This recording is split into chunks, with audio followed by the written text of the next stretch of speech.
छत्तीसगढ़ में बीजेपी कार्य समिति की आज बड़ी बैठक होगी और बैठक में केंद्रीय मंत्री मनोहर लाल खट्टर, सीएम विष्णुदेव साय और प्रदेश प्रभारी नितिन नबीन भी मौजूद रहेंगे। और इसके अलावा 2000 से ज्यादा पदाधिकारी इसमें शामिल होंगे और बैठक में निकाय और पंचायत चुनाव पर मंथन किया जाएगा। वहीं आने वाले चुनाव को लेकर नेताओं को टास्क भी दिया जाएगा। साथ ही आने वाले दिनों में संगठन की कार्य योजनाओं पर भी चर्चा होनी है।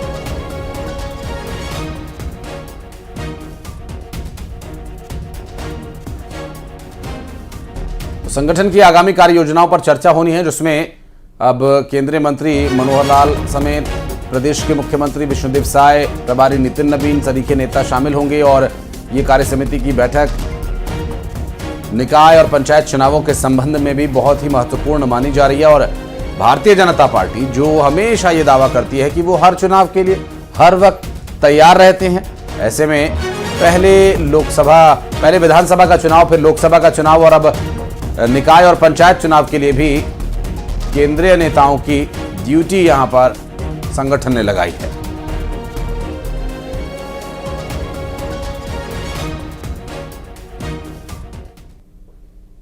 और बढ़ते आगे, आपको बता दें कि रायपुर में विष्णुदेव साय कैबिनेट की बैठक में अहम प्रस्तावों पर मंजूरी दी गई और छत्तीसगढ़ में नई राष्ट्रीय शिक्षा नीति को लागू किए जाने का फैसला लिया गया है।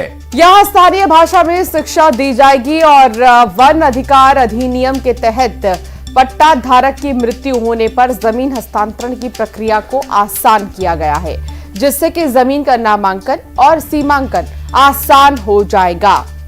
वहीं सशस्त्र प्लाटून कमांडर और स्वास्थ्यकर्मी की नियुक्ति में स्थानीय युवाओं को आयु सीमा में 5 साल की छूट मिलेगी।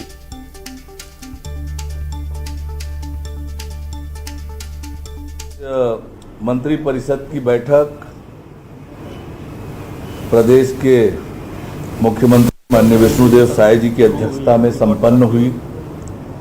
इस बैठक में कई महत्वपूर्ण निर्णय आज लिए गए हैं, जिसमें जो वन अधिकार अधिनियम के तहत व्यक्तिगत वन अधिकार पट्टा जो दिया जाता है, पट्टा धारक के मृत्यु होने पर उनके वारिसानों का कब्जा है, उनके हस्तांतरण राजस्व वन अभिलेख में करने संबंधी जो प्रक्रिया है उसके प्रारूप का अनुमोदन किया गया। इससे भविष्य में नक्शा का जियो रिफरेंसिंग होने से भूखंड का आधार नंबर भी लिया जाएगा। इसका उपयोग नामांतरण, सीमांकन, बंटवारा आदि में किया जाएगा। भ्रष्टाचार पर लगाम लगाने के लिए साय सरकार ने अहम फैसला लिया है।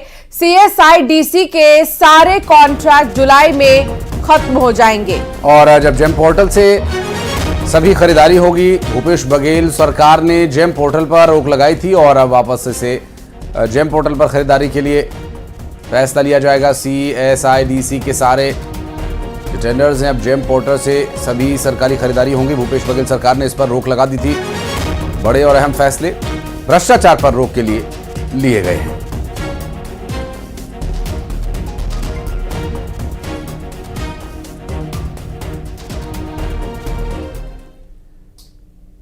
और मध्य प्रदेश में सरकारी कॉलेजेस में अब छात्र छात्राएं जीन्स टी शर्ट्स पहनकर नहीं जा सकेंगे।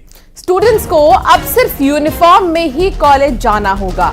प्रदेश की मोहन सरकार ने इसी सत्र से सरकारी कॉलेजों में ड्रेस कोड लागू करने का फैसला किया है। इसके लिए उच्च शिक्षा विभाग ने कॉलेज प्रबंधन को यूनिफॉर्म चयन की जिम्मेदारी भी दी है। सरकारी कॉलेजों में अब ड्रेस कोड का पालन कड़ाई से किया जाएगा। ड्रेस कोड को लेकर उच्च शिक्षा मंत्री इंदर सिंह परमार ने न्यूज 18 से बात की।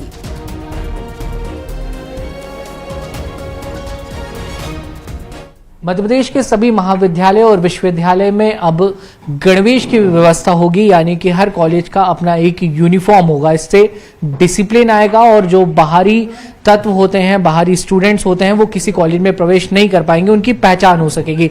इस मंशा के साथ मध्य प्रदेश सरकार ने यह फैसला लिया है। प्रदेश के उच्च शिक्षा मंत्री इंदर सिंह परमार इस वक्त मेरे साथ मौजूद हैं। सर, कुछ शिकायतें आई थी, उसके बाद ये निर्णय लेना पड़ा या फिर एक डिसिप्लिनरी एक्शन आप इसे मानते हैं? हमेशा से ही महाविद्यालयों में शिकायत आती है कि बाहर के छात्र घुस गए। प्राचार्य को और व्यवस्था के लोगों के लिए कठिनाई होती है कि वो दूर से किसी को पहचान नहीं सकते हैं, क्योंकि कोई ड्रेस कोड नहीं है। इसलिए धीरे धीरे करते करते, विचार विमर्श करते करते, छात्रों में विश्वास पैदा करते करते, अभिभावक विश्वास पैदा करते करते हम एक गणवेश हर महाविद्यालय का अपना हो, ताकि उसकी अलग पहचान भी दिखे, अनुशासन भी हो, और विद्यार्थियों में भी कोई कैसे कपड़े पहन के आए, कोई कैसे कपड़े पहने, उसकी बजाय एक जैसे कपड़े पहन के आएंगे तो उनमें भी समानता की भावना प्रकट होगी। सर, ये सभी के लिए लागू होगा? सारे स्टूडेंट्स, भले ही वो किसी भी जाति धर्म के हों, समाज के हों? देखिए, इसमें जाति धर्म का विषय नहीं है।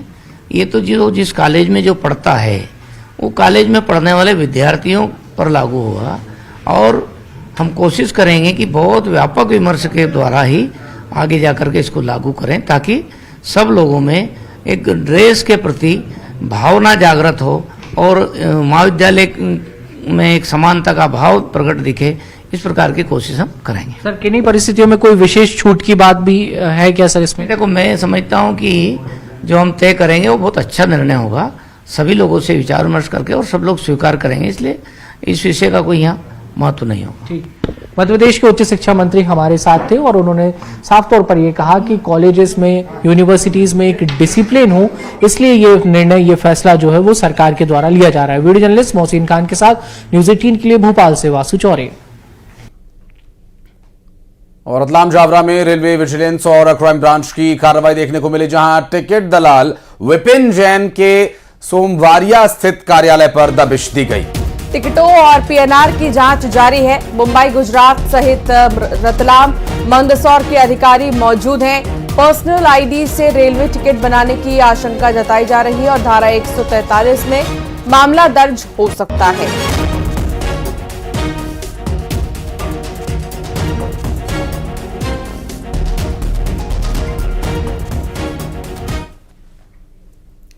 खंडवा में पुलिस ने अंधे कत्ल का खुलासा कर दिया है। यात्री प्रतीक्षालय में खून से सनी लाश मिली थी। और बता दें कि दोस्त ही दोस्त का हत्यारा निकला, जिसमें पुलिस ने 36 घंटे के अंदर ही इस पूरे मामले का खुलासा करते हुए आरोपी को गिरफ्तार कर लिया है। नर्मदा नगर थाना पुलिस ने इस पूरे मामले में कार्रवाई करते हुए आरोपी को गिरफ्तार कर लिया है और रंजिशन ये हत्या की वारदात को अंजाम दिया गया।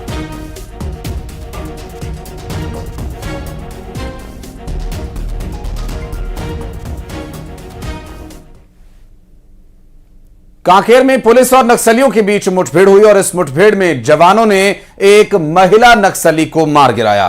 मौके से पुलिस ने हथियार और नक्सली सामग्री बरामद की है।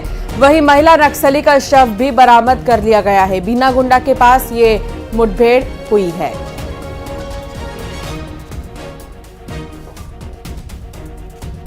जिले में डीआरजी और बीएसएफ द्वारा संयुक्त ऑपरेशन किया गया है, जिसमें छोटे बिटिया थाने के जंगल में आज सुबह मुठभेड़ हुआ, जिसमें एक महिला नक्सली की शव बरामद हुआ है।